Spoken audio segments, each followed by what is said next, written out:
We thought it was funny, a harmless prank tossed into the great empty dark. We were young as a species, full of the kind of arrogance only youth can muster. We had just learned how to shout into the cosmos, and we wanted to see if anyone would shout back.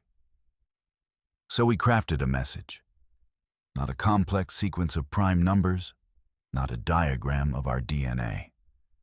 Nothing that screamed intelligent life here. We sent something much more human than that. 5 simple words in our most common language. We aimed it at the Proxima Centauri system. We attached it to our most powerful deep space transmitter. The message said, "We're the only ones home. Prove us wrong." We encoded it. We broadcast it on a tight beam. And then we laughed about it. Mission Control was full of backslaps and dumb grins. We were children throwing a pebble into an ocean. We never imagined something would throw a mountain back. For 3 years, there was silence. The joke became a footnote in our star science history. A quirky little thing humanity did once, until the day the echo came. The signal was unmistakable. It arrived on the same frequency we had used.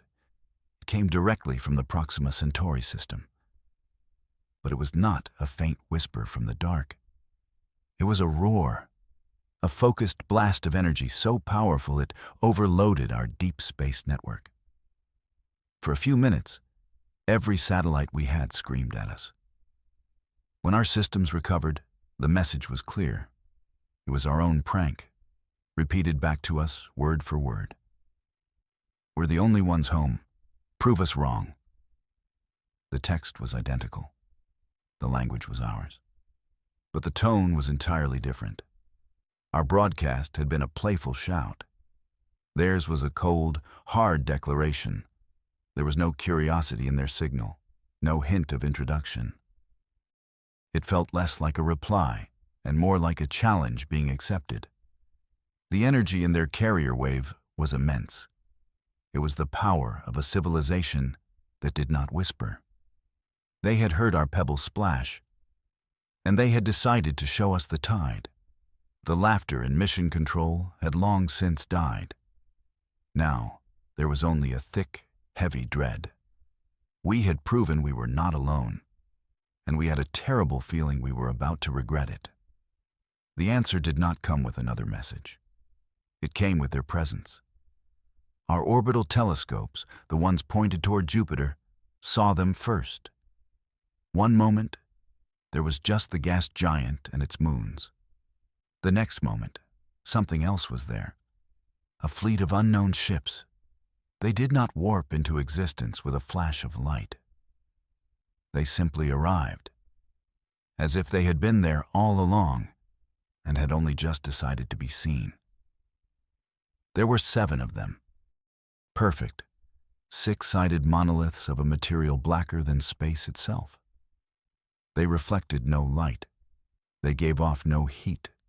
They were holes in the star field. Our probes at Jupiter sent back terrifyingly clear images. These were not exploration vessels. They were warships. Each one was easily 10 times the size of our largest space station. They arranged themselves in a flawless geometric pattern, a silent, menacing guard around Jupiter's orbit. They just sat there. For days, then weeks. Their silence was a weapon all its own. It was more terrifying than any broadcast threat. It gave us time to imagine what they were capable of. It let our fear grow and fester. Every observatory on Earth and in orbit was pointed at them. The entire world held its breath, waiting for the sentinels to make their move. Our linguists worked around the clock. They were not trying to decipher a new language. They were trying to understand the first one. The message that had echoed our own prank. They analyzed the carrier wave it rode in on. It was not just raw power. It was layered, complex, full of information hidden beneath the 5 simple words. It was like finding a book written in invisible ink. The breakthrough came from a young analyst in our Berlin sector. She realized the wave was not sound or light-based. It was gravitational. They were communicating by bending space-time itself. Our science barely had theories about that. They had weaponized it to send a message. When we applied the new models, the message became horribly clear. The words, "We're the only ones home," were not a question they were answering. They saw it as a declaration we had made, a claim of ownership over this star system. Their reply, "Prove us wrong," was not a taunt. It was a legal statement, a formal notice of dispute. We had not knocked on their door. We had claimed their house, and their communications confirmed our worst fears. They were not here to talk. They were a force of eviction. The news broke across the planet like a shockwave. For the first 24 hours, there was chaos. Panic buying, rioting in some cities, people looking at the sky with a new kind of fear. But then something shifted. The terror did not disappear. It forged itself into something else. Resolve. The old world of competing nations died overnight. The ancient rivalries seemed childish, pointless in the face of what was waiting at Jupiter. The United Nations Security Council held an emergency session. For the first time in its history, every vote was unanimous. We created the Earth Defense Council, a unified command structure for all of humanity's military and scientific resources. Generals who had spent their careers planning to fight each other were now sharing screens. They planned the defense of our world together. Scientists who had competed for grants now collaborated in open forums. We turned our entire planet into a single fortress. We were a world united not by hope or by progress, but by a profound and absolute dread. The Sentinels at Jupiter had done what no human leader ever could. They had made us one. We had to try. We knew it was probably hopeless, but we had to try to talk our way out of it. The new Earth Defense Council drafted a message. It was our formal apology to the universe. We explained everything. The prank, our youth as a species, our ignorance. We told them we were sorry. We made no claim on this system or any other. We just wanted to live. We filled the message with everything that made us human: our art, our music, our star science. We showed them images of our children playing. We showed them our cities at night. We tried to convey that we were not a threat, that we were just a race of flawed, curious beings who had made a terrible mistake. We beamed it towards their silent fleet. We used every ounce of power we had, a message of peace and profound regret. Their answer came 8 minutes later, the time it took light to travel from their position to our moon. It was not a message. It was a demonstration. A single focused beam of pure energy shot out from the lead ship. It moved at the speed of light. It struck the surface of our moon. It did not create a crater. It carved a line, a perfect molten scar 100 kilometers long across the Sea of Tranquility, the place where we had first set foot off our world.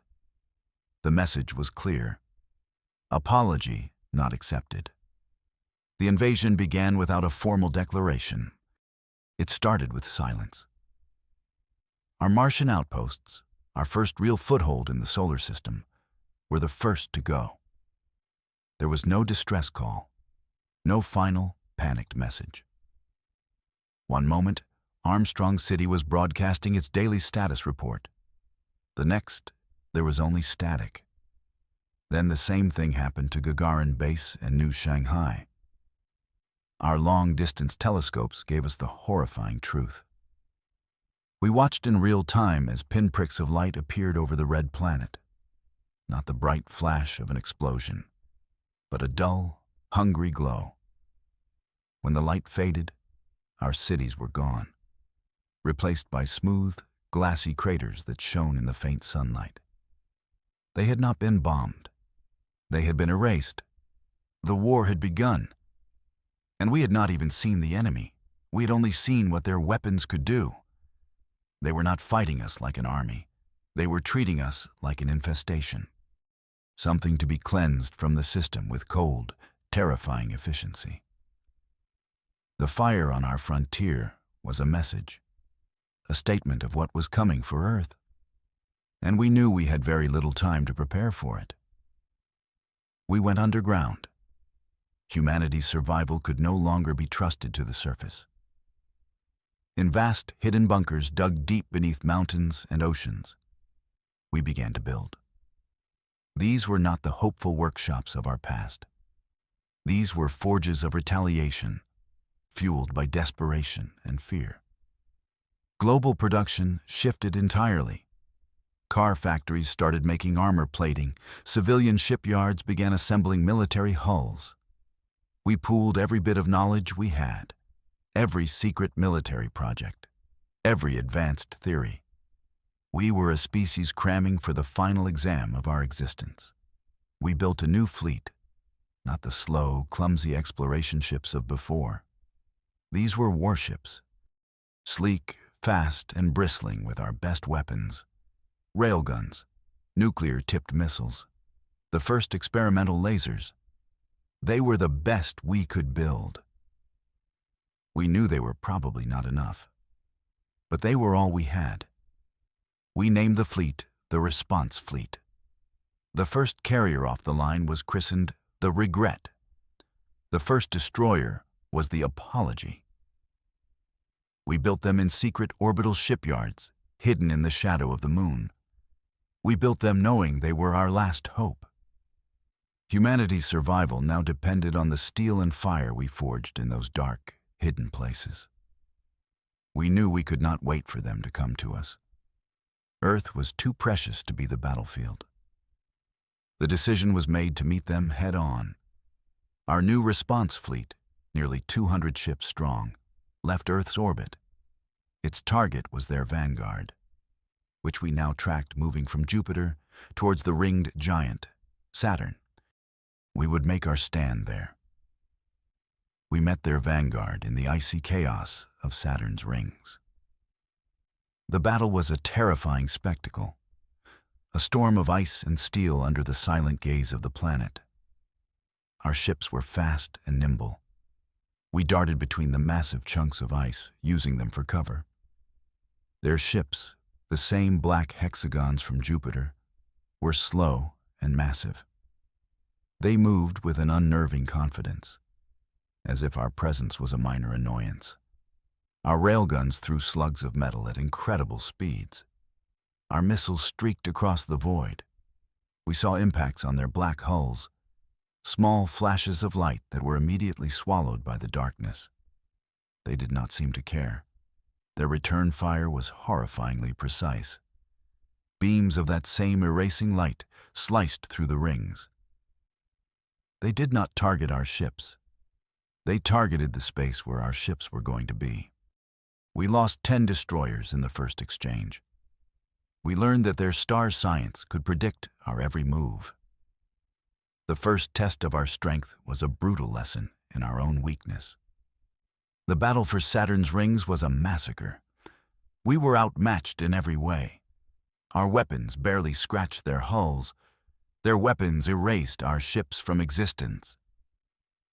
But we were desperate, and desperation breeds a special kind of courage. The fleet commander made a call that went against every doctrine. He ordered the entire remaining fleet to focus fire on a single enemy destroyer. 150 ships all fired at once. A concentrated storm of every weapon we had. Missiles, railguns, lasers, all converged on one point in space. The black hexagon shuddered. For the first time, we saw a reaction, a flicker of energy deep within its structure. Then, with a silent flash that lit up the rings, it broke apart. We had done it. We had killed one of them. The cost was immense. We had lost over half our fleet to achieve it. But it was a victory, a small, bloody foothold against an impossible enemy. We immediately sent in swarms of shielded drones. They combed through the wreckage. They dodged enemy fire to retrieve pieces of the alien hull, to scan the strange technology. Deep inside the mangled core of the destroyer, we found it, a flaw, a tiny, almost insignificant weakness in their armor. It was a chance. Just as our science teams began analyzing the wreckage, a new signal arrived. It was not from the enemy fleet, and it was not from Earth. It came from deep space, from the direction of the Oort cloud. The signal was strange. It was not energy. It was not gravitational. It felt biological, alive. It washed over our fleet's sensors and over our own minds. It was a voice, not of sound, but of pure thought. It spoke to us in the universal language of mathematics. It bypassed our translators and poured directly into our consciousness. The voice was impossibly ancient. It felt like the wisdom of a dying star. It introduced itself and its kind. They were the Elder Ones, and they had been watching us. They confirmed what we feared. The ships we fought at Saturn were merely scouts, a screening force. They told us the real enemy had a name, the Vord, and the Vord did not negotiate. They cleansed. The voice of the Elder Ones then delivered the most terrifying news of all. The Vord's main extermination fleet had just entered our solar system. The real war, it said, had not yet started. The Elder Ones made us an offer. They had fought the Vord before, millennia ago. They had lost. But they had learned their weaknesses. They knew about the flaw our drones had discovered in the destroyer's core. They told us it was a resonance flaw in their power systems, a frequency that could cause a cascade failure, a self-destruct chain. They offered us a weapon, a device that could generate this exact frequency, a resonance bomb. It could be tuned to the Vord power signature. One hit on a command ship could, in theory, ripple through their entire fleet. They offered us the means to save ourselves. But their offer came with a terrible price. The technology was not just mechanical, it was partly biological. To operate it, to attune it correctly in the heat of battle, it needed a direct neural link. A pilot would have to merge with the Elder One's technology. Their own star-born biology would need to be woven into our own. The pilots who used this weapon would no longer be fully human. It was a dangerous bargain. A piece of our identity for a chance at survival. We looked at the approaching Vord fleet on our screens. We accepted their terms. We did not have to wait long. As our remaining ships limped back toward Earth, it happened. The sky began to change. The sun, our familiar, friendly star, started to dim. We looked up from the surface of our planet. We watched through the viewports of our ships. A shadow was falling over our world. The Vord's primary fleet had arrived. It was a sight of dreadful, geometric beauty. Hundreds of the black hexagonal ships. They moved into a perfect grid formation in high orbit, arranging themselves with mathematical precision. They blocked the light of the sun. Day turned into an eerie, cold twilight across the entire planet. They blotted out the stars. From Earth, the sky was no longer blue or black. It was a ceiling of menacing, silent shapes. This was not just a military formation. It was psychological warfare on a planetary scale, a demonstration of absolute control. They were showing us that they owned our sky. They owned our light. They were showing us the shadow of our own extinction. There was no time for strategy, no room for a clever plan. There was only one option left, one desperate final roll of the dice. From our hidden bunkers and our lunar shipyards, We launched everything we had. The battered remains of the response fleet, the new ships fresh from the forges, and a handful of small, experimental fighters. These fighters carried our new hope. The resonance bombs. Their pilots were volunteers, the first humans to accept the bargain of the Elder Ones. Their minds were now linked to their ships and to the ancient technology. They were our last, best hope. We did not engage the grid of ships above us. That would be suicide. We aimed for the one ship that was different, a colossal vessel at the very center of their formation. It was 10 times larger than the others. Their command structure, the heart of the beast. We threw our entire existence into one final charge. The charge was a beautiful, terrible thing.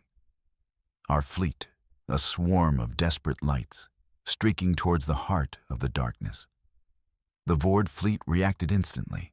Beams of erasing light sliced through our formation. Ships vanished in silent flashes.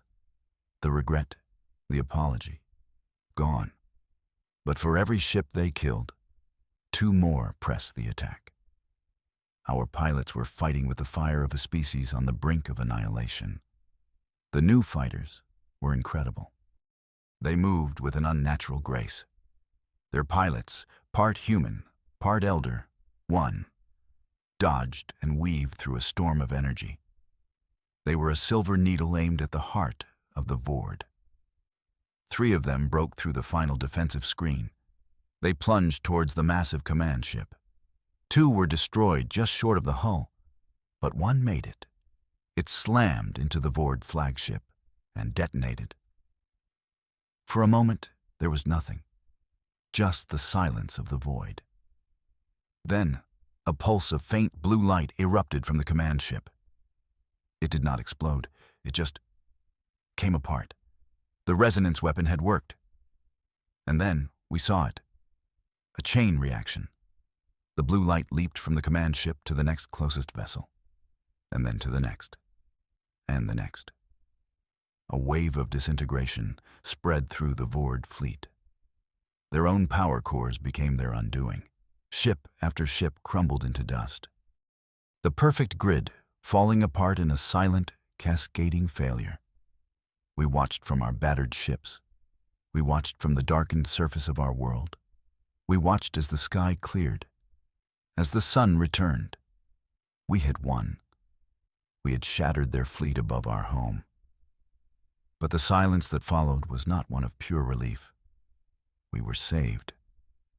But we were changed. The Elder Ones were now a part of us. Their knowledge, their biology, their ancient war was now our war. The galaxy was no longer a vast, empty place we could shout into. It was a neighborhood, and everyone now knew our name. They knew us as the species that had killed a Vord fleet. We had started this with a silly, arrogant prank. We ended it as the new, unknown power in a very old and dangerous cosmos. The joke was over. The consequences were just beginning.